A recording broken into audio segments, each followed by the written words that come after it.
The Uber driver kept missing every turn to my apartment, and when I finally demanded to know what he was doing, he grabbed my wrist and said 7 words that made my blood run cold. "Your boyfriend is waiting to hurt you." I yanked my arm back and pressed myself against the door, my thumb hovering over the emergency button on my phone. I was certain I had gotten into a car with a predator. I was certain this man was going to hurt me, but he did not speed up. He did not lock the doors. He pulled into a gas station parking lot, stopped the car, and turned around to face me with tired eyes that looked more worried than threatening. I know how this sounds. I know you have no reason to believe me, but I saw someone go into your building tonight. A man with a shaved head driving a black Dodge Charger. He used a key to get in the side entrance, and something about him did not look right. My stomach dropped. He had just described my ex-boyfriend Troy perfectly. Troy had a key to my apartment that I had never gotten back. Troy drove a black Charger, and Troy had been showing up uninvited ever since I ended things 3 weeks ago. My name is Shayla. I am 26 years old, and 8 months ago, a stranger saved my life because he refused to take me home. I thought he was the danger. I thought the threat was the man in the front seat who would not follow my directions. I was wrong about everything that night. 30 minutes after Victor pulled into that gas station, I watched police officers drag Troy out of my apartment building in handcuffs. They found a duffel bag in my living room containing duct tape, zip ties, a knife, and a change of clothes. He had been sitting in the dark, waiting for me to walk through my front door. If Victor had taken me straight home like I demanded, I do not know if I would be alive to tell this story. Subscribe for more stories and tell me where you're watching from. I grew up in Macon, Georgia, the youngest of 3 children in a house that was never quiet. My father worked as a supervisor at a manufacturing plant, leaving early and coming home tired, but always making time to ask about our days at dinner. My mother taught 2nd grade at the same elementary school I attended as a child. She was the kind of teacher who remembered every student's name years later and still got holiday cards from kids she taught in the 80s.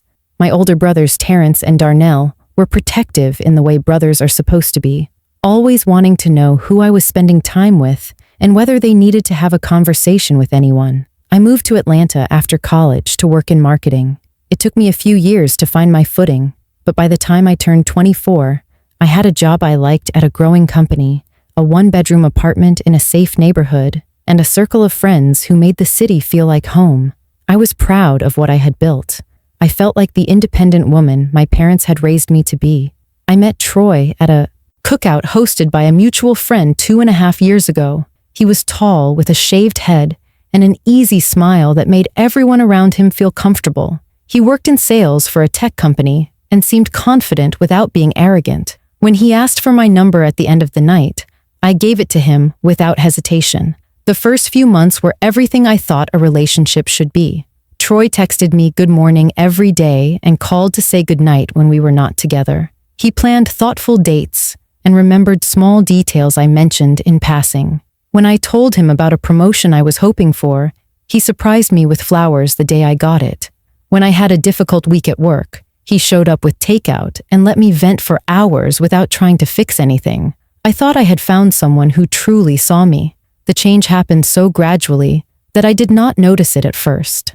Troy started asking more questions about my schedule. He wanted to know where I was going, who I was meeting, when I would be back. At first it felt like interest, like he just wanted to be part of my life, but the questions became more frequent and the tone became more demanding. If I did not answer a text within an hour, he wanted to know why. If I went to happy hour with coworkers, he wanted to know which coworkers and whether any of them were men. When I mentioned his behavior to my best friend Dominique, she did not hesitate to call it what it was. That's controlling, Shay. That's not love. That's ownership. I defended Troy. I told her she did not understand our relationship, that he was just protective because he cared about me. We argued about it more than once, and eventually we just stopped talking about him. I know now that it hurt her to watch me shrink, to see me checking my phone constantly and making excuses to leave gatherings early, because Troy wanted me home. 3 weeks before the night of the Uber, I finally ended things. The breaking point was embarrassingly small. I was in a meeting at work and did not answer Troy's text for 2 hours. When I came out of the conference room, he was standing in the lobby of my office building, demanding to know why I was ignoring him. My coworkers saw everything. My manager asked if I was okay. The humiliation of having my personal life exposed at work was enough to finally shake me awake. I told Troy that night that we were done. I expected him to argue, and he did. He cried first, then begged, then promised he would change. When none of that worked, he got angry. He told me I was making the biggest mistake of my life. He said no one would ever love me the way he did. He said I would come crawling back when I realized what I had thrown away. Over the next 3 weeks, Troy showed up at my apartment twice without warning. He knocked on my door at 11 o'clock at night, asking to talk, saying he just needed 5 minutes to explain himself. I told him through the door to leave. He texted me, constantly from different numbers after I blocked his main one. Apologies followed by accusations followed by more apologies. I told myself he was just having a hard time accepting the breakup. I told myself he would eventually move on. I never asked for my key back. I meant to, but every time I thought about contacting him, I talked myself out of it. I did not want to open a conversation that would give him another chance to argue. I figured he would never actually use it. Dominique told me I needed to change my locks. She told me I needed to file a report with the police, to create a paper trail, to take his behavior seriously. I told her she was overreacting. I told her Troy was annoying, but harmless. I told her I could handle it. I was wrong, and I almost paid for that mistake with my life. The night everything changed started like any other Friday. A coworker named Priya was celebrating her 30th birthday at a bar downtown, and I went straight from the office with a group from work. I had 2 drinks over 3 hours, just enough to feel relaxed. By 11:30, I was tired and ready to go home. I opened the Uber app and requested a ride. The driver's name was Victor. He was driving a dark blue Toyota Camry. He had a 4.9 rating and had been driving for 3 years. I found the car outside the bar, checked the license plate against my app, and climbed into the back seat. I gave Victor my address and leaned my head against the window, looking forward to my own bed and a quiet weekend. I had no idea that the quiet weekend I was imagining would never happen. I had no idea that a stranger was about to save my life by refusing to take me where I wanted to go. I noticed something was wrong about 5 minutes into the ride. Victor should have turned left on Peachtree Street, but he kept driving straight. I figured he was using a different route, maybe avoiding construction or late-night traffic. Drivers do that sometimes. I did not say anything. Then he missed the next turn, and the one after that. I sat up straighter and looked at my phone. The blue line on the Uber app showed the planned route behind us, getting farther away with every block. We were heading in the opposite direction of my apartment. My heart started beating faster. "Excuse me, you missed the turn back there. My apartment is the other way." Victor glanced at me in the rearview mirror but did not respond. He just kept driving at the same steady pace, eyes fixed on the road ahead. "Did you hear me? You need to turn around." Nothing. No response, no acknowledgement, not even a nod. Just silence and the soft hum of the engine. I looked at the door handle. I looked at the lock. I thought about opening the door at the next red light and running, but we were on a busy street, and I did not know if I could get out fast enough. I thought about calling 911, but what would I say? My Uber driver is going the wrong way. That did not sound like an emergency. I was not even sure it was one. Then Victor signaled for a turn onto a highway on-ramp. If he got on that highway, I would be trapped. There would be no red lights, no crosswalks, no chance to escape. Just a stranger driving me somewhere I did not want to go at 70 miles an hour. "Stop the car right now. I want to get out." Victor did not stop. He did not speed up either. He just kept that same calm pace, like I was not even there. I said, "Stop the car. I'm calling 911 right now." I had my phone in my hand, my thumb on the emergency button. I was seconds away from pressing it when Victor finally spoke. "Please don't do that. I need you to listen to me. I'm not going to hurt you." His voice was calm, almost gentle. That made it worse. The reasonable tone felt more threatening than yelling would have. I pressed myself against the door as hard as I could, trying to put as much distance between us as the back seat would allow. Then why won't you take me home? Because someone is waiting for you there. Someone who wants to hurt you. He pulled off the highway ramp at the last second and turned into a brightly lit gas station parking lot. He stopped the car but left the engine running. Then he turned around in his seat to look at me directly. I got my first clear look at him. He was in his mid-50s, with gray hair at his temples and deep lines around his eyes. He did not look angry or threatening. He looked worried. He looked like someone who had seen things that kept him up at night. I know this sounds insane. I know you think I'm the danger here, but I was parked outside your building earlier tonight waiting for another fare. I saw a man go in through the side entrance. He used a key. Tall guy, athletic build, shaved head. He was driving a black Dodge Charger. The blood drained from my face. He had just described Troy perfectly. Every detail matched exactly. Victor continued. 2 weeks ago, I picked up a woman from your building. She was crying, scared out of her mind. She told me she was running from an ex who had been stalking her. She described him the same way. Same build, same car. She said he had a habit of waiting inside her apartment with the lights off. I wanted to argue.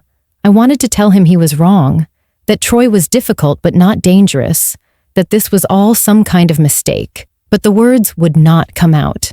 Deep down, in a place I had been ignoring for weeks, I knew Victor was telling the truth. I'm a retired cop, Victor said.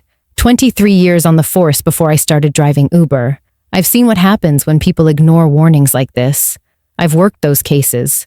I've talked to the families after. I couldn't just drop you off and drive away. He reached into his pocket slowly, keeping his hands visible, and pulled out his phone. Call someone you trust. Tell them where you are. Then decide what you want to do. I'm not going to force you to do anything, but please, don't go home alone tonight. I stared at his phone for a long moment. My hands were shaking. My mind was racing through every interaction I'd had with Troy over the past 3 weeks. The late-night visits, the constant texts, the anger in his voice when I refused to let him in, the key I never got back. I took Victor's phone and dialed the only person I knew would answer at midnight without hesitation. Dominique picked up on the second ring. Dominique's voice was groggy when she answered, the voice of someone pulled out of deep sleep. But the moment she heard me speak, she was fully awake. Shayla, what's wrong? Where are you? I told her everything. The words came out in a rush, tumbling over each other as I tried to explain the missed turns, the strange driver, the gas station parking lot, the description that matched Troy exactly. I told her about the woman Victor had picked up 2 weeks ago from my building. I told her about the black Charger and the key I never got back and the side entrance that Troy knew about because I had shown it to him myself. Dominique did not interrupt. She did not ask questions or tell me I was overreacting. She just listened until I ran out of words. Do not go home. Do you hear me? Do not go anywhere near that apartment. I'm calling the police right now. Stay exactly where you are. I'm on my way. She hung up before I could respond. I sat there in the back seat of Victor's car, staring at the phone in my hand, feeling like the world had tilted sideways, and I was still trying to find my balance. Victor had stepped out of the car while I was on the phone. He was leaning against the hood, giving me space, making sure I could see him through the windshield at all times. When I opened the door and got out, he straightened up but kept his distance. Did you reach someone? I nodded. My voice came out smaller than I intended. My friend Dominique. She's calling the police. Good. That's the right call. He paused. Do you want me to stay with you until they get here? I did not know how to answer. 10 minutes ago, I had been convinced this man was a threat. Now he was the only reason I was not walking into my apartment alone. I nodded again, and Victor settled back against his car without another word. The next 15 minutes were the longest of my life. Every car that pulled into the gas station made me flinch. Every set of headlights on the road made me hold my breath. I kept checking my phone, watching for updates from Dominique, watching the time crawl by minute by minute. I thought about Troy sitting in my apartment in the dark. I thought about what he had packed in that bag. I thought about what would have happened if Victor had taken me straight home like I demanded. Dominique arrived before the police did. She pulled into the lot so fast her tires squealed on the pavement. She was out of her car and running toward me before I even registered that she had parked. She grabbed me in a hug so tight it hurt, and I realized I was shaking. "I'm here. You're okay. I'm here." She held me for a long moment, then pulled back and looked at Victor with suspicion. I understood. She saw a strange man standing next to her terrified best friend in a gas station parking lot at midnight. That did not look good. "This is Victor," I said. "He's the one who warned me. He wouldn't take me home because he saw Troy go into my building." Dominique studied him for a moment, then walked over and extended her hand. "Thank you. Thank you for paying attention." Victor shook her hand, but did not say much. He was not looking for praise.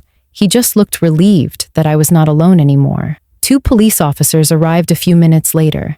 They were polite but clearly skeptical. A woman claiming her Uber driver warned her about a break-in based on something he observed hours earlier was not a standard call.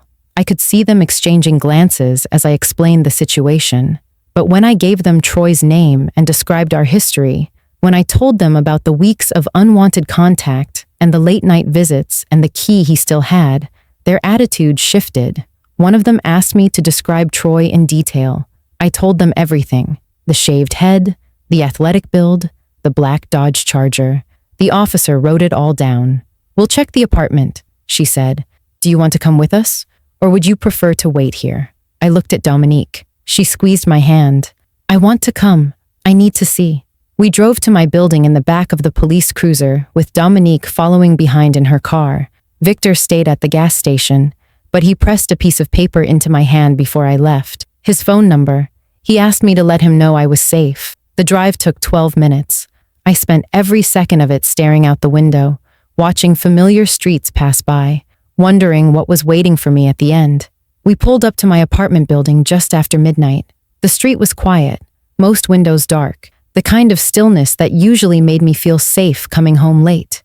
Tonight, it felt like a trap. I scanned the parking lot from the back of the cruiser and spotted it immediately. Troy's black Dodge Charger, parked in a visitor space near the side entrance, the same entrance he had used to get in.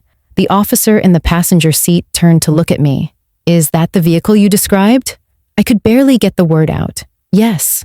They told me to stay in the car. Dominique had parked behind the cruiser, and I watched her get out and walk toward me, her face tight with worry. The officers approached the building on foot, one heading toward the main entrance while the other circled around to cover the side door.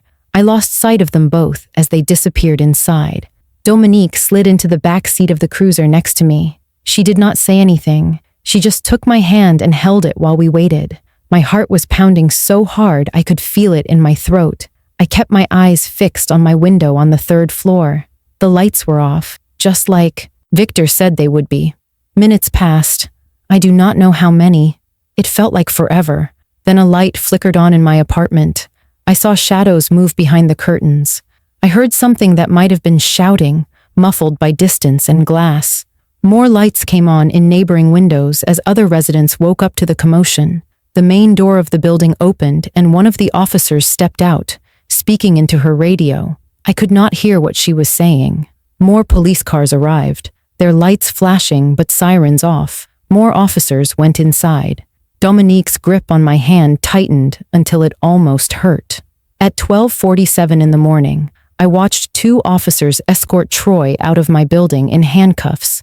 He was wearing all black, dark jeans, dark hoodie, dark sneakers, the kind of clothes you wear when you do not want to be seen. His head was down at first as they led him toward a patrol car. Then he looked up and scanned the street, and his eyes found me sitting in the back of the cruiser. His face changed. The mask I had seen for 2 years, the charming smile and wounded eyes and reasonable explanations, all of it fell away. What was underneath was something I had never seen before. Pure rage. His jaw tightened. His eyes went hard. He looked at me like I was something to be destroyed. He shouted something as they pushed him toward the car.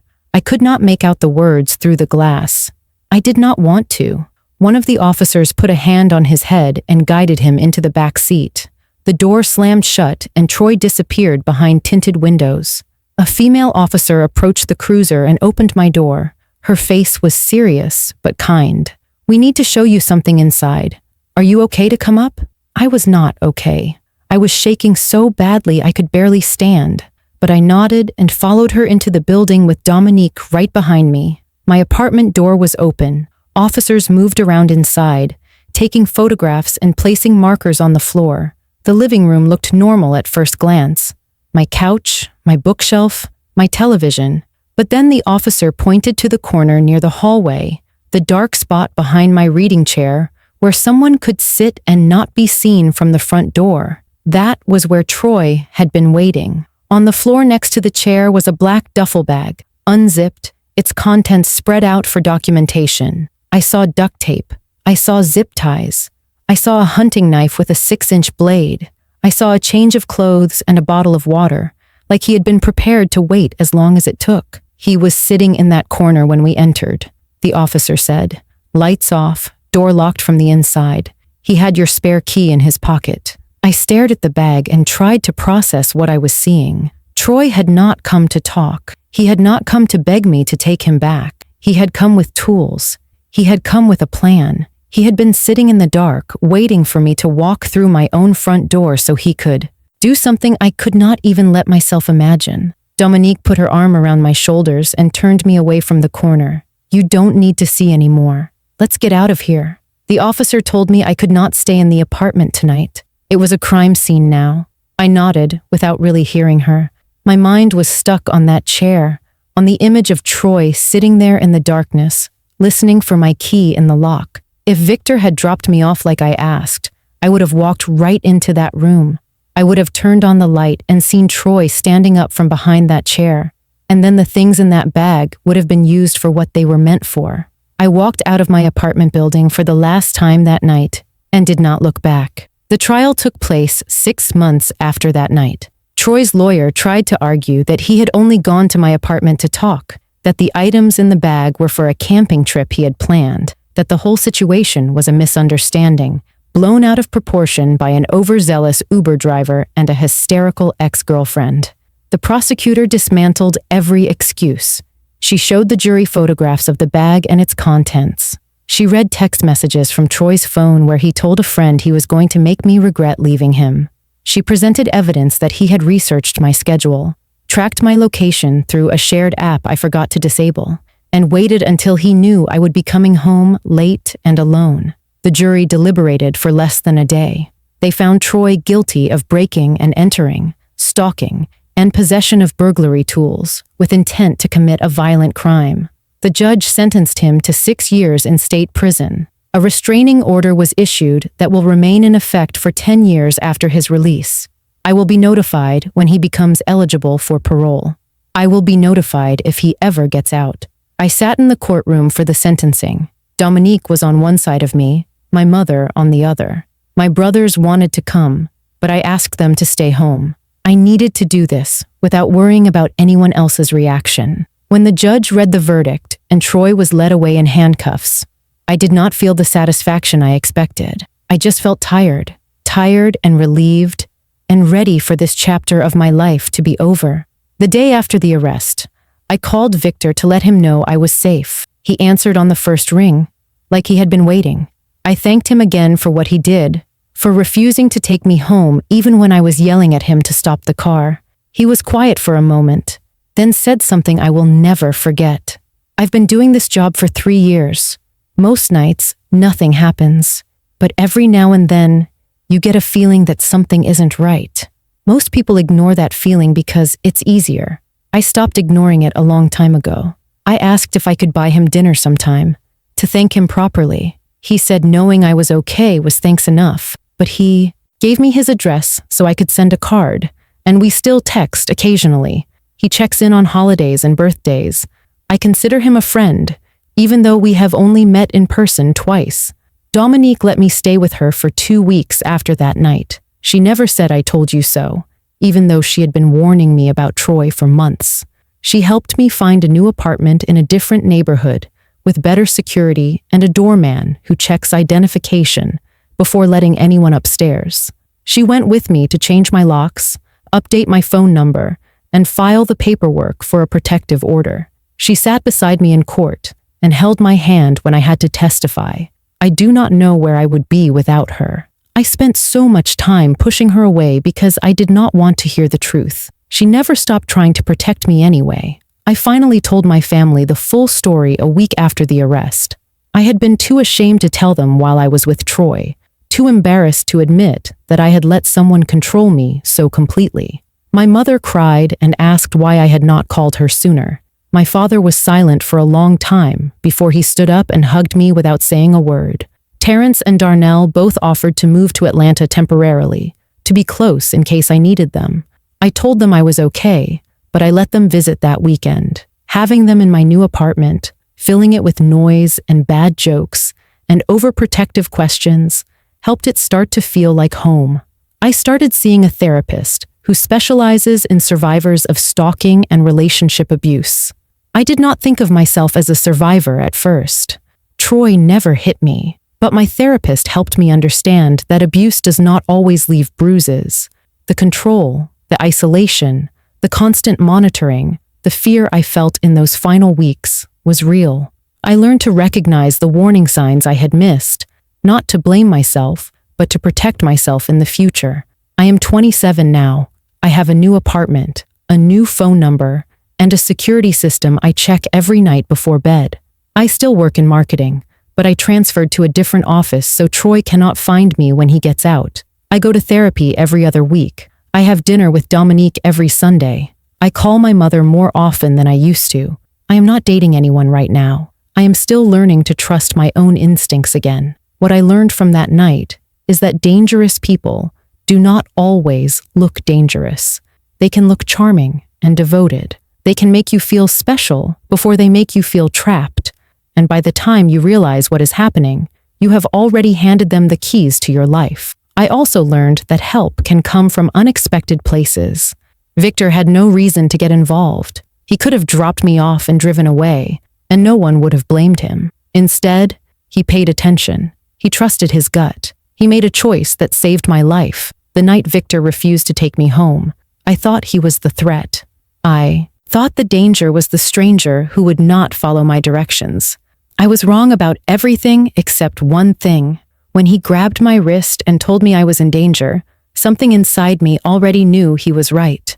I had been ignoring that voice for months. I will never ignore it again. If you want more stories, subscribe and tell me where you're watching from.